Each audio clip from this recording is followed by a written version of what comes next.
now let's go to the next level. Not only is it possible that you can live your dream, is it necessary that you call forth your team and surround yourself with people that you can learn from and grow from, that you must work on yourself and monitor yourself and train yourself, that you've got to begin to take total responsibility for the outcomes that you want to produce in your life. But let us say together with power and conviction, it's hard. Yes, ladies and gentlemen, living a dream, changing your life, it's hard. It's hard when you lose all your money, when you've given it the best that you have, when you have some major setback. It's hard. When a doctor looked at me and said the three horrible words no one wants to hear, you have cancer. It was hard to mobilize my mind and spirit, to listen to tapes and music and read scripture and be around other people and seeking out other prostate cancer conquerors to believe that I could do this. It was hard. Never forget, my son said, "Daddy, are you going to die?" "Why are you asking me that?" "You're not going out much. You're not the bubbly personality that I know you to be. You're not talking much. You're spending a lot of time in the room by yourself, Dad. Are you going to surrender? Are you giving up? Are you going to let that doctor's opinion become your reality? Will my daddy see me graduate?" Yes, son, yes. I'm going to fight. No, I don't think it's my time yet. I'm going to see you graduate, but more than that, I've got some other things that I'm going to do with my life. And I thank you for asking me that. But I must tell you that I'm scared. I'm scared. And I've never been in this situation before. It's been easy for me to talk to people and encourage people when they've had challenges in their lives. But it's me. And I don't feel less than a man in admitting this to you. Yes, I'm scared. And I need some help. Repeat after me, please. Ask for help. Not because you're weak, but because you want to remain strong. And ask for help. And don't stop until you get it. Yes, see, life is hard. And there are some moments in life when you're going to need some help. You're going to need somebody to speak to you.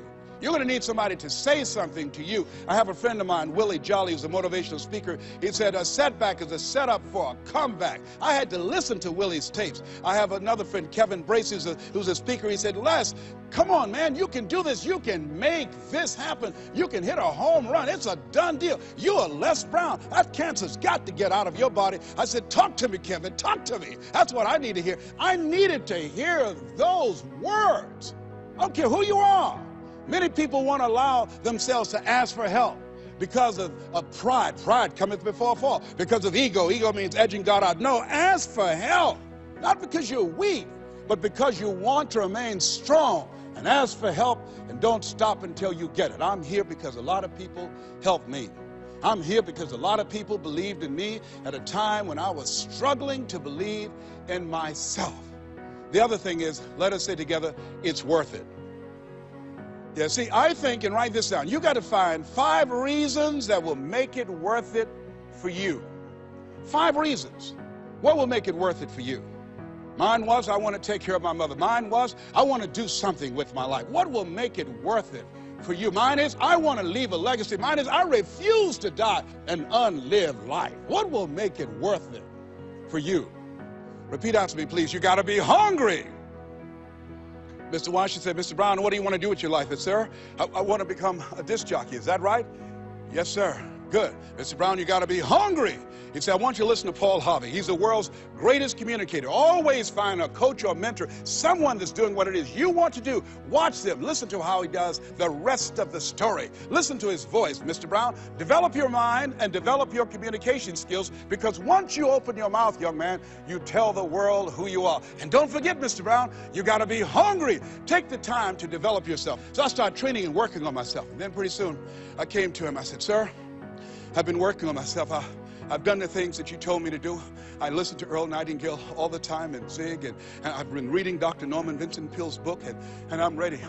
I practice every day 2 and 3 hours, sir. Is that right? Yes, sir. Very good, Mr. Brown. You got to be hungry. I said, why do you continue to say that? So people that are hungry are unstoppable, Mr. Brown. People that are hungry, no excuse is acceptable.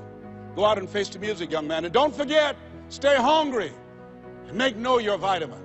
I went to apply for a job on Miami Beach. Milton Butterball Smith was the program director. Hello, Mr. Butterball. How are you, sir? My name is Les Brown, sir. I like to be a disc jockey. He said, young man, you having journalism in your background? No, sir, I don't. You have any experience in broadcasting? No, sir, I don't. He said, I'm sorry, we don't have any job for you. I went back and I told Mr. Washington. I was devastated. I said, Mr. Washington. They said, no, they wouldn't even allow me to audition for them, sir. Mr. Brown, don't take it personally. I told you, know your vitamin. Most people are so negative, they have to say no 7 times before they say yes. Be unstoppable, Mr. Brown. You got to be hungry. Go back again. Yes, sir. Hello, Mr. Butterball. How are you, sir? My name is Les Brown, sir. I like to be a disc jockey. Young man, weren't you here yesterday? Yes, sir, I was. Didn't I tell you no yesterday? Yes, sir, you did. Then why are you back today? Well, sir, I didn't know whether or not somebody was laid off or somebody was fired, sir. Nobody was laid off or fired. Now get on out of here. I came back the next day. Hello, Mr. Butterball. How are you, sir? My name is Les Brown, sir. I like to be a disc jockey. I know what your name is. Weren't you here the last 2 days? Yes, sir, I was. Didn't I tell you no the last 2 days? Yes, sir, you did. Then why are you back today? Well, sir, I didn't know whether or not someone got sick because someone died, sir. No one got sick or died. No one was laid off or fired. Now, don't you come back here again. I came back the next day talking loud, looking happy like I see you for the first time. Hello, Mr. Butterball. How are you? He looked at me with rage. He said, go get me some coffee. I said, yes, sir. So I became the errand boy for the disc jockeys. I'd go get their lunch and their dinner, and I'd stand in the control room, memorizing their hand movements on the control board and all the instruments, learning everything that I could because I expected to be behind that microphone. Then one day, it was a Saturday afternoon, and a disc jockey by the name of Rockin' Roger was drinking while he was on the air. Rockin' Roger got so drunk, he started slurring his words. He was about to fall off the chair. He obviously could not complete his program. And there I was, looking at him through the control room window. Saturday afternoon, I was the only one there, young, ready, and hungry, walking back and forth saying, drink, rock, drink. Drink, rock. I'd have gone and get him some more if you'd asked me to. Then pretty soon the phone rang. It was the general manager, and I answered the phone. I said, hello? He said, young boy, this is Mr. Klein. I said, I know. He said, Rock can't finish his program. I said, I know. He said, would you call one of the other DJs in? I said, yes, sir. I hung the phone up. I said, you must think I'm crazy. I called my mom and my girlfriend, Cassandra, and said, y'all come out on the front porch and turn up the radio. I'm about to come on air. I waited for about 20 minutes, and I called him back. I said, Mr. Klein, I can't find nobody. He said, young boy, you know how to work the controls? I said, yes, sir. He said, go in there and segue the records, but don't say nothing here. I said, yes, sir. I couldn't wait to get old Rock out of the way. I put on a fast record. I said, look out, this is me, LB, Triple P, Les Brown, your platter playing papa. There were none before me, and there will be none after me. Therefore, that makes me the one and only. Young and single and love to mingle, certified, bona fide, doubly qualified to bring you satisfaction and a whole lot of action. Look out, baby, I'm your love man. I was hungry. This is Les Brown. I want to talk to you about fighting for the life that you want. And that's something that we're looking at with admiration with the people in Ukraine. These people are fighting. And it's really like David and Goliath. He had 5 stones, but he only used 1. And I think that was the stone of determination, the stone of faith, the stone of perseverance. When you think about where things are there are several things that come up for me here. That we have a similar situation right here in the United States. You know, we're dealing with police departments who, for the most part, they are serving people. They serve and protect the dominant culture, but people of color, they terrorize and murder. It's a whole different thing. And there's something I remember by Claude McKay. Where is that paper? I saw something by Claude McKay, and it reminded me of these powerful words by Claude McKay. It was something that Claude McKay did. He was a poet from Jamaica, went to New York, and it was a piece that Claude McKay did called If We Must Die. I want to find that piece because it speaks to where if you want to have something in life, you got to be willing to go to the left for it. You got to be willing to fight for it. Frederick Douglass said something that I love very much.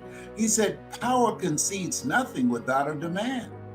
People that dominate you and that control you, they're not just going to give that up and walk away. No, you got to fight, and you've got to be willing to fight to the death in order to get the things that you want. Give me the Claude McKay piece that we were talking about earlier. And so when you look at where you are, anything that has any value that you want to create in your life, it's something else. Frederick Douglass, he said, we might not get everything we fight for, but everything we get, there will be a fight. So when you think about your life in and out of the pandemic, and that there are forces, white supremacists, that infiltrate the majority of police stations and operations in the country, that we have to be willing to fight for what we want. And people trying to turn back the hands of time, trying to deny us the opportunity to vote, working relentlessly to deny the marginalized people opportunities in an unequal environment. It's a continuous fight.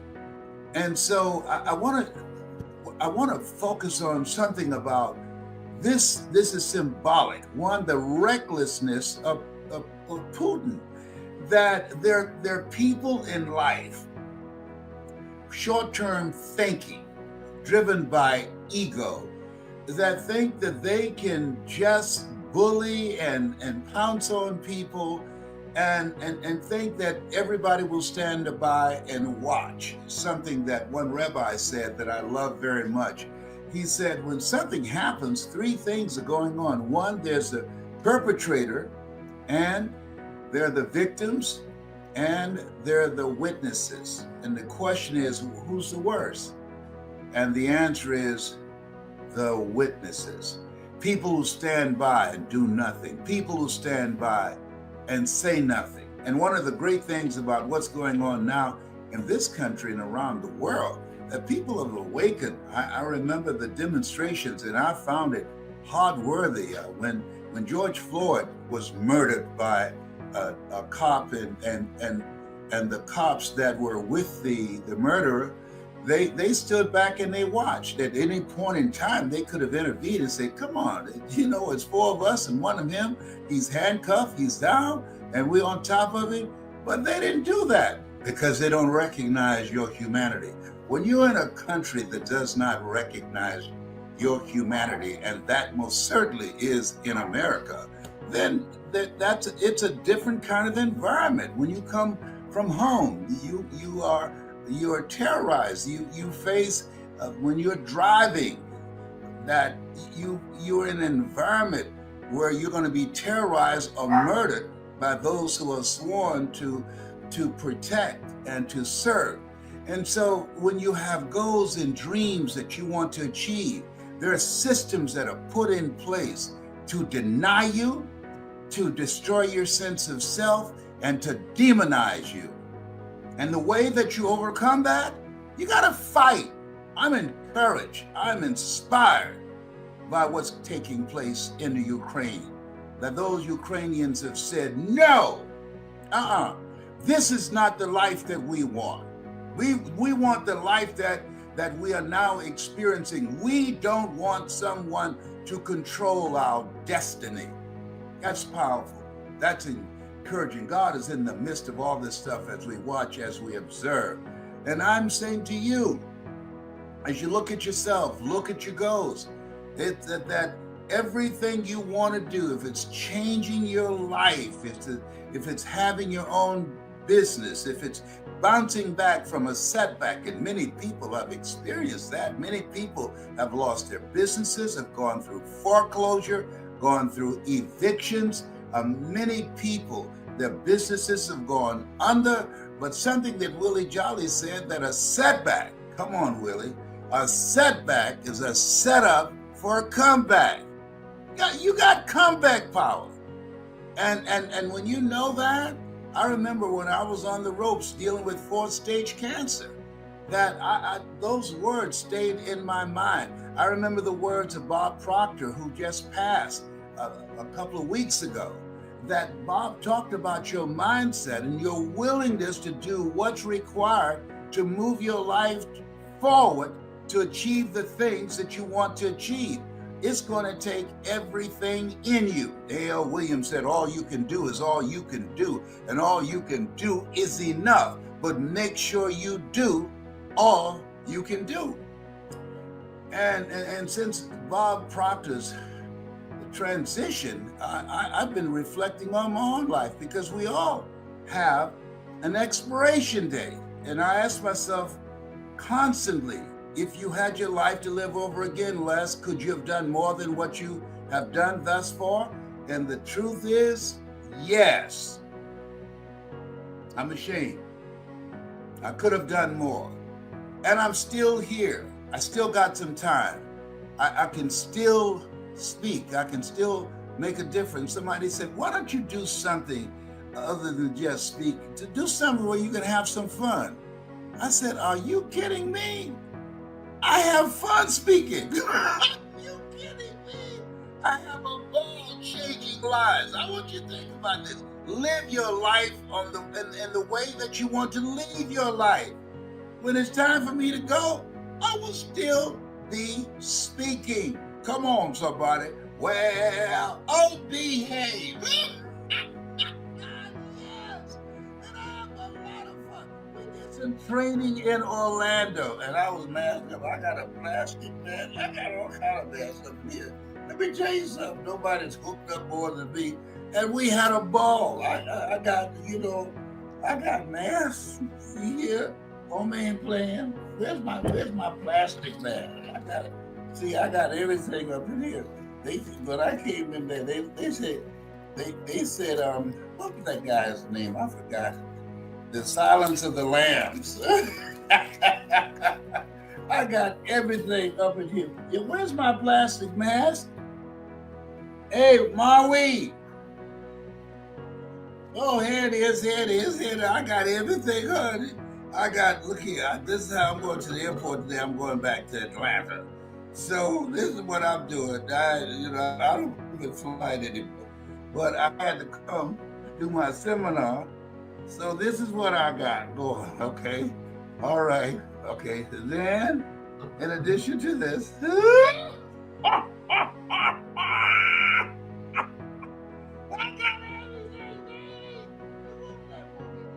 Silence of the Lamb. That's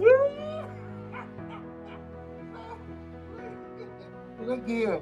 If a dog sneezes around me, I'll get up and run. Well, let me tell you something. So I'm masked up. Do you hear me, homie playing? Listen to this.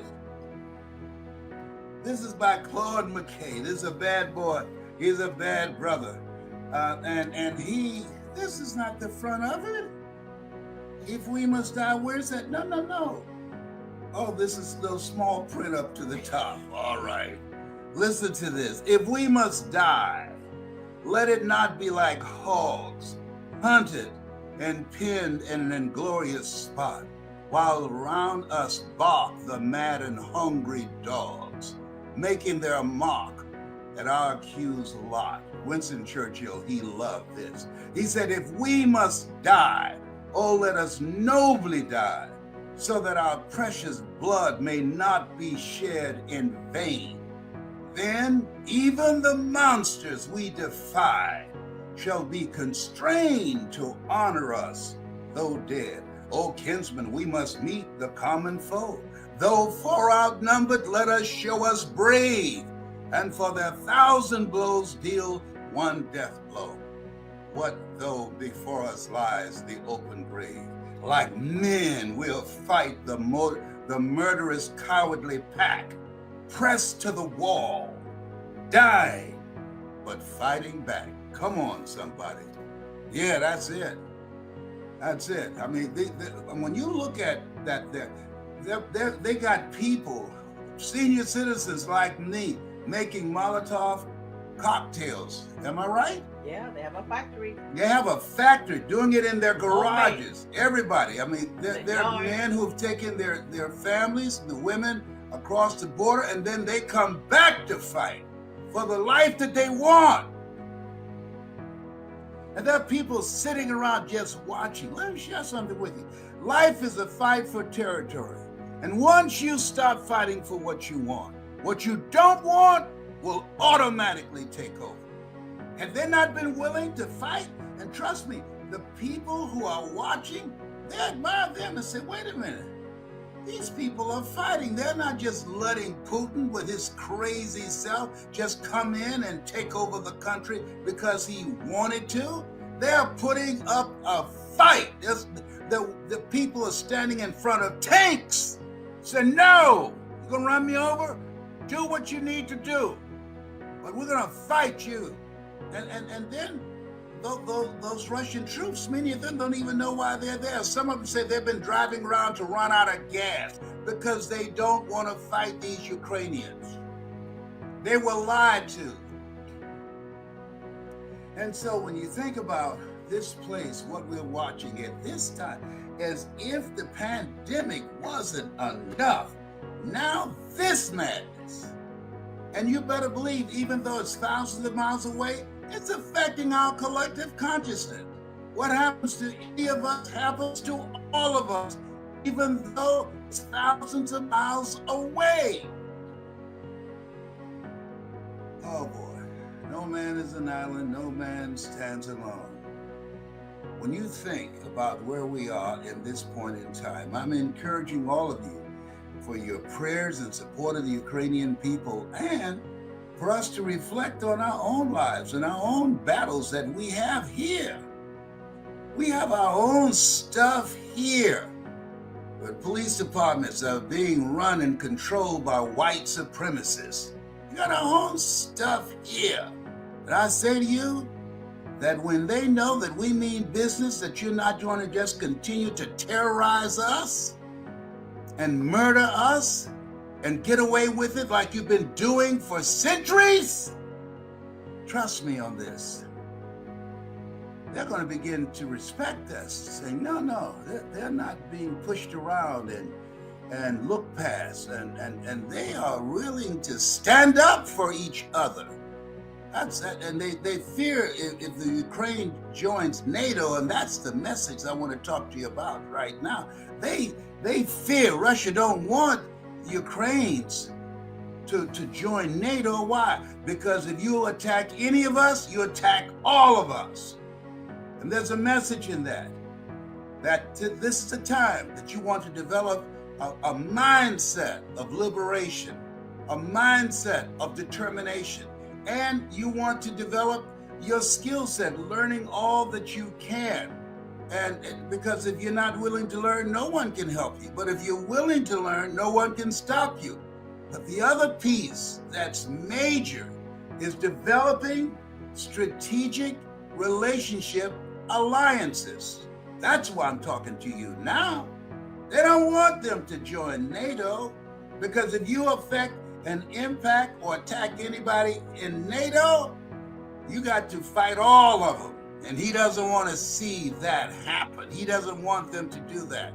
And when we come together around our values, come together with a determination to stand up for a better future for our children, when we develop strategic alliances, communities of collaborative, achievement-driven, supportive relationships, there's some power in that.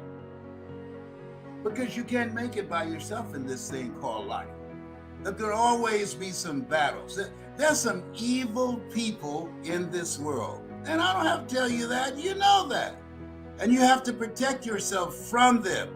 I remember when I was working at WVKO radio station in Columbus, Ohio, and Eddie Saunders, who was the assistant program, no, he was the program director for a long time. And Eddie was the vice general of the radio station. And he used to box, and Eddie was in his 70s and I was in my 20s. And I said, Eddie, I heard you used to box. He said, yes. I said, you know what? I think I'll just run over there and slap you side the head, see what you do. He said, come on. He said, you might run over here, but you will limp back.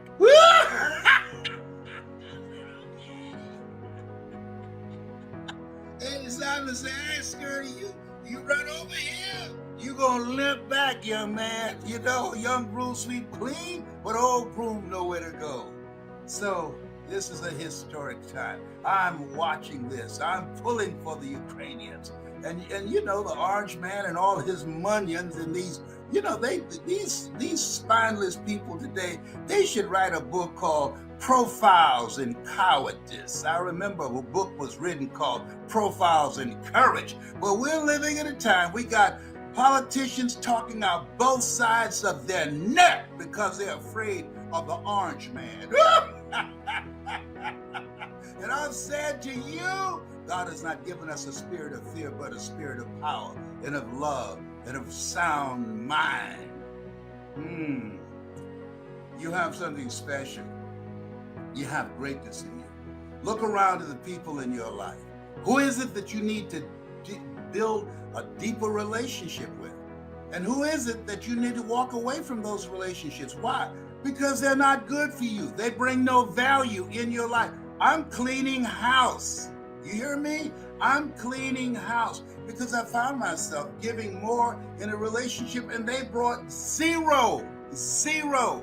There are people who are always there when they need you, but when you need them, you can't find them. And you have to ask yourself the question, in these places where we are right now, you got to ask the question, who should I count on? And who should I count out? Who should I count on and who should I count out? And as you look at yourself, look at your goals and look at your dreams, you want to watch people. Give them 90 days to prove who they are. Watch and observe them. Don't just take any and everybody in. Something Jim Rohn said, he said, you look at your life and he said, it's either a warning or an example. A warning of what not to do or an example of what to do. Even when this is over, Orange Man's boyfriend, Putin, he has now jacked himself up. He's in a corner right now.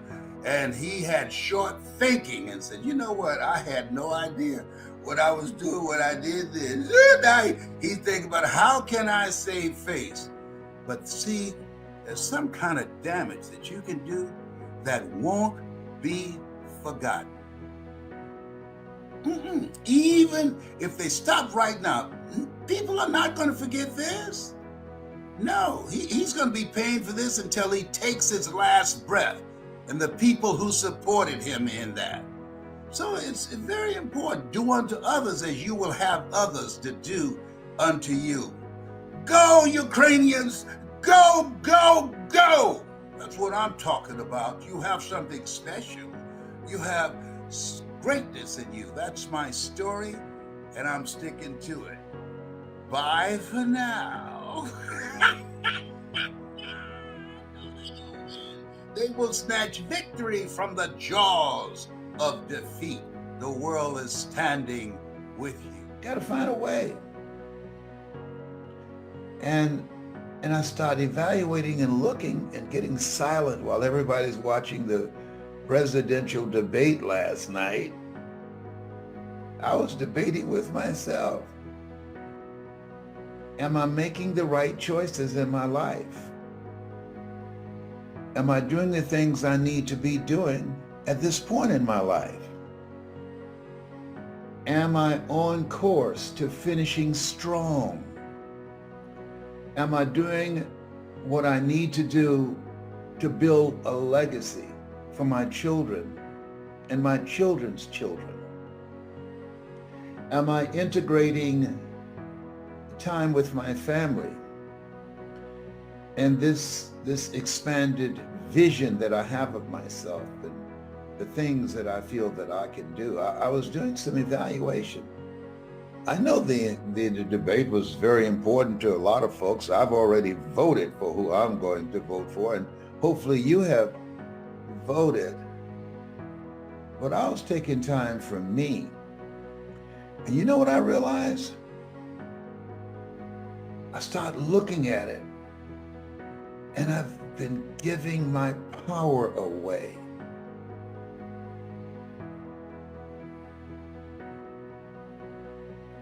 I got in the habit of doing that. And I decided to take my power back in different areas of my life. Remember when Paul said, the things I should do, I don't do.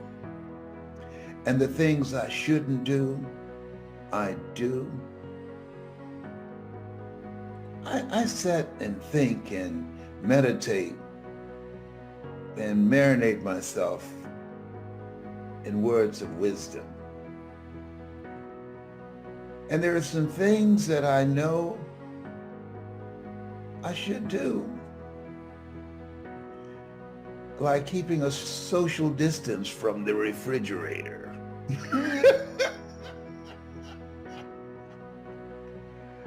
go to the refrigerator in the middle of the night and I can hear Tyrone said, "Did I just hear the refrigerator open, Mr. Brown?" Tyrone, you're supposed to be asleep. For those of you that don't know Tyrone, Tyrone is a squirrel. And we're bilingual. He understands me and I understand him. I'm just looking. I'm not doing anything serious. I might just drink a part of a smoothie that I fixed and had some leftover. I'm not eating anything. Okay, that looks like a fat boy move to me. There you go. There you go. Come on, man. Anyhow, I started thinking, I've gotten in the habit of giving my power away to a lot of things. And when you give your power away to a lot of things, and power shows up in terms of energy, when you find yourself giving energy to other people's problems, and then when you need some, and you're going to need some, you feel so exhausted you don't have anything for yourself. I want you to like this page and share it. Like it and share it, because this is a download. And so I quote Ian Levon Son a lot. She said, give to yourself until your cup runneth over. And then give to others from the overflow. Give to yourself until your cup runneth over. And then give to others from your overflow. I want to talk to you about, and I want you to think about your goals and dreams and to think about where your life might be. You might be facing foreclosure or eviction, or lost your job, or just indecisive about what life has done to you and what direction you want to take your life in, or the relationships that are just toxic. I was talking to a friend the other day, and she hadn't been long with this guy that she'd been with, and they got married. And I'm sure she saw some signs that this is not a good thing, and they had a dispute. And one of the things I said, don't marry anybody, until you've had an ugly argument, so you can find out who they really are. Because anybody can be a pretender, and he showed himself as my mama said, he showed his behind. And fortunately, he wanted to get violent. And thank God she's the kind of woman that say, hey, you ain't got to do this a second time. First time, shame on you. Second time, shame on me. Okay? Maya Angelou said, if it walk like a duck, look like a duck, and quack like a duck, it's a duck. She said, you know what? It's not going to work. You got to go, oh, baby, I'm so sorry. I just lost it. I understand. This is not going to work. Got to go. There's things that we give our power to that can weaken us. If you have a goal, a dream, something you're working on, your business, your professional life, and stuff that's going on in your personal life, it can be very distracting. People who have drama going on in their personal life, people who sit up and look at television and waiting for someone to snore, waiting for them to start snoring before they can go and ease in bed. You know too much about that. I want you to like this page and share it, okay? I want you to share. We'll keep it real, as the millennials say. I'm keeping it real. Can you feel it, brother? Up in here. There was a news conference. My mother, she was interviewed when I had my talk show years ago, and a reporter asked her, Mrs. Mamie Brown, how did you know you could raise 7 children by yourself? You never had any children. And she said, I just believed that the Lord would make a way somehow. I want to share with you today what I learned from my mother. I learned a lot of things from her. But one of the things I learned from her most of all, that's important in this thing called life. Because in this thing called life, you're either in a problem, or you just left one, or you're headed toward one. Have you noticed? Yes. And sometimes, I got up and I said, I'm just looking toward the end of the debate. I just saw a little tad bit of it, and I found it so exhausting. There's so much going on now. It's just tiring. You just want it to be over. And at the same time, we have to learn how we deal with it. I want you to think about your goals, about your dreams. I want you to hold a vision of the next greatest version of yourself.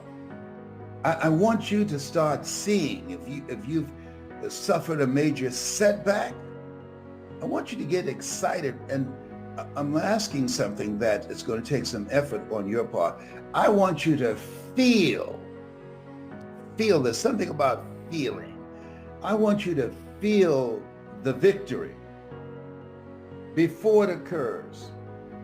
Why? Everything happens twice. First in the mind and in the without. I want you to feel and see in your mind's eye.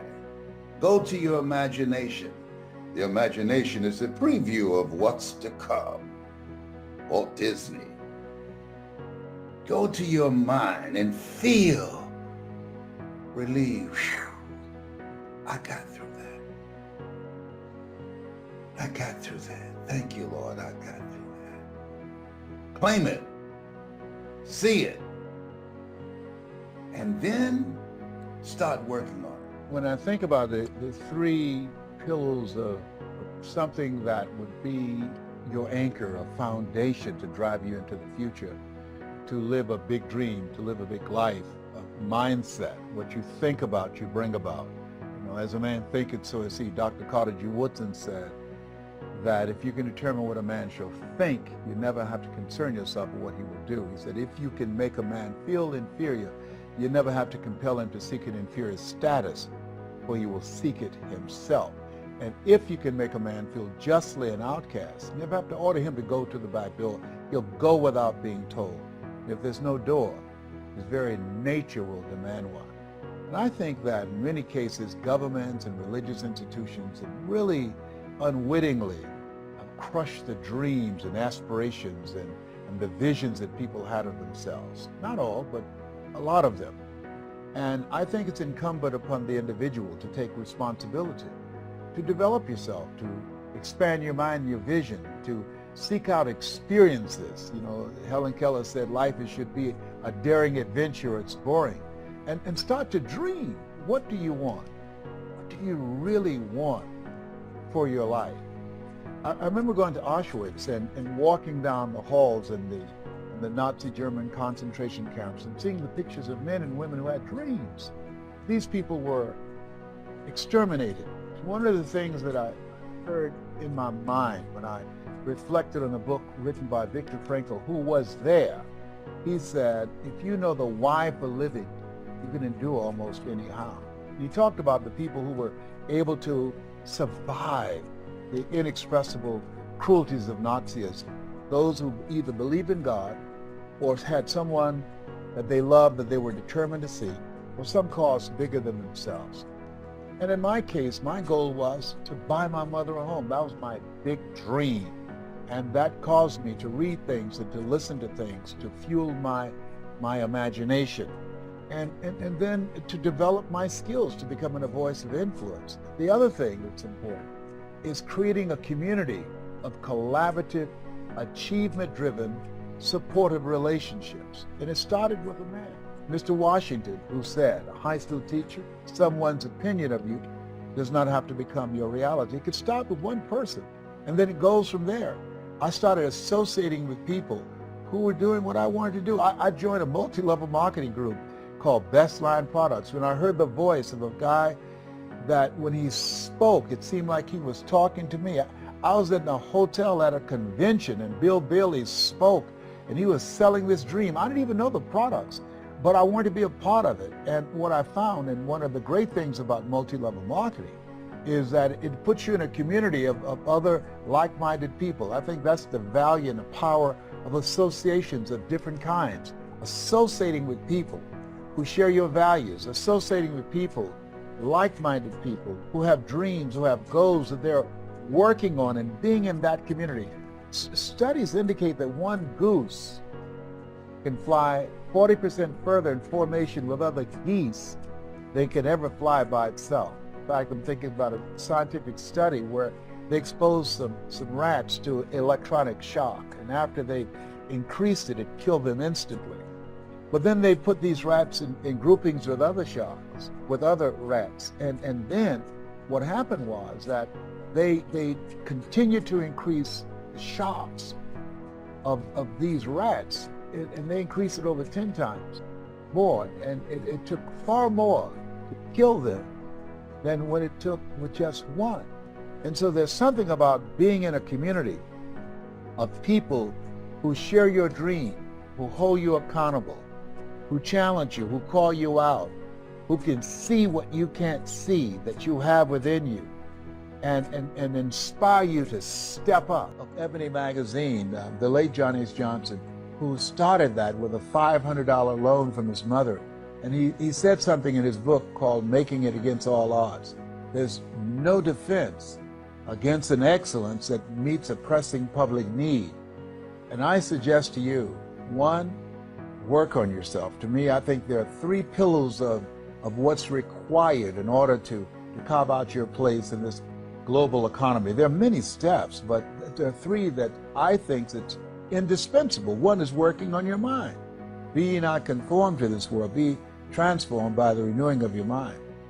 The second is having a mindset and willing to discipline yourself, to make the sacrifice, to engage in ongoing self-study for self growth and development, developing your communication skills. I can hear Mr. Washington now say, Mr. Brown, develop your communication skills, because once you open your mouth, you tell the world who you are. Nelson Mandela said, if you speak from your mind, you speak in a language that a man can understand. But when you speak from your heart, you speak in his language. And so my goal in teaching people how to create mass appeal, how to change lives, that you have to change yourself. It starts with you.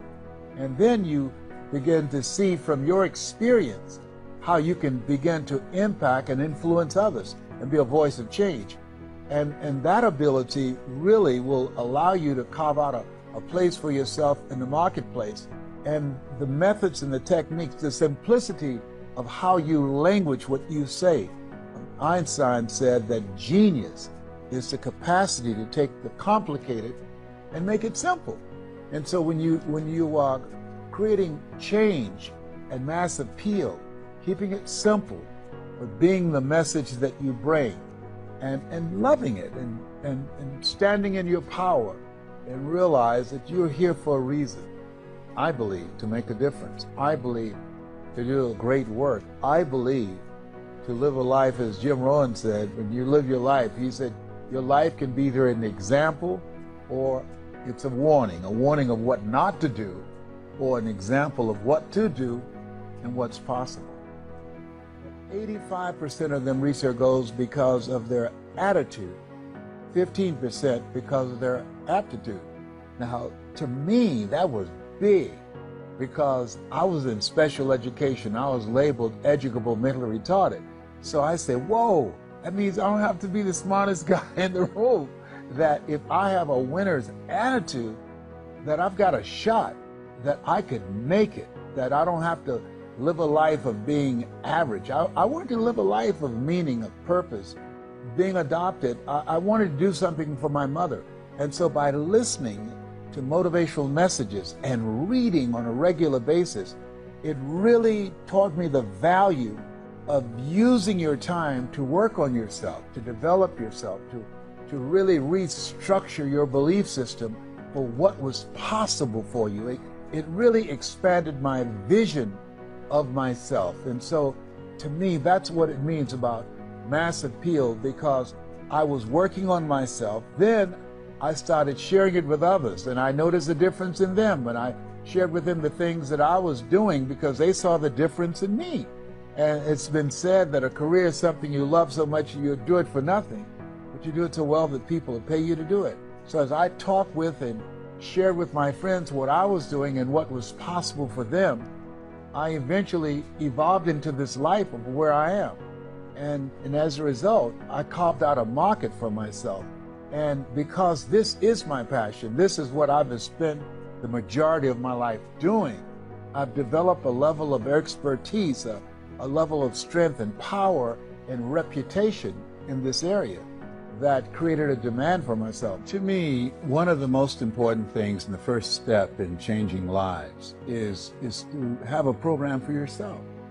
When I started on this path, that was what my goal was to change me, given my circumstances. I think that, psychologists say that we create a mental blueprint between the ages of 1 and 5, that between that time, we determine what's available for us and what's not available for us.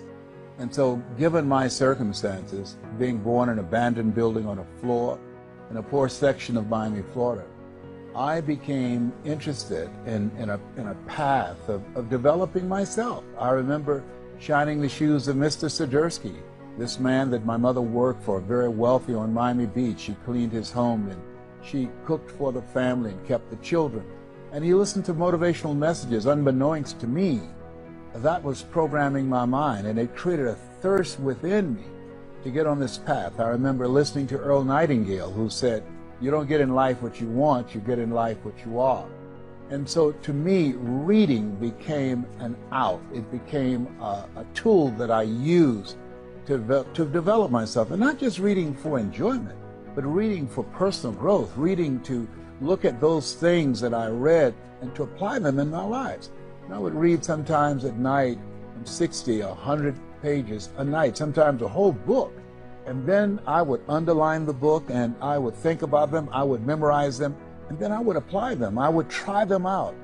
Because one of the things he said, they did a study of some top achievers and leaders around the world, over 3,000, to find out what was the common denominator among them that enabled them to reach their goals. I was in Poland earlier last year, and I had a chance to meet a young man who'd never seen me in person, but he heard my voice. He was going through some tough times. He'd lost his mother, and he decided to bring me to Poland.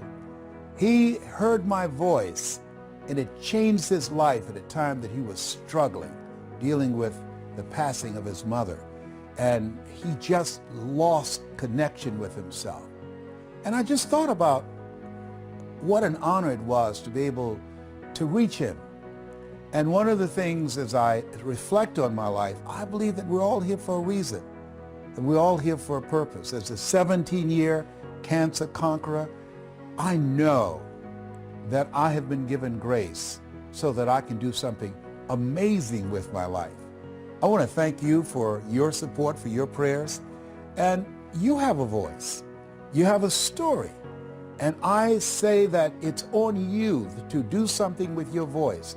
It's on you to take responsibility, to use your story, to change people's lives. And there are people around the world who are waiting to hear you. I'm reminded of something Dr. Howard Thurman, who was a mentor to Dr. Martin Luther King Jr. and Albert Schweitzer and Mahatma Gandhi.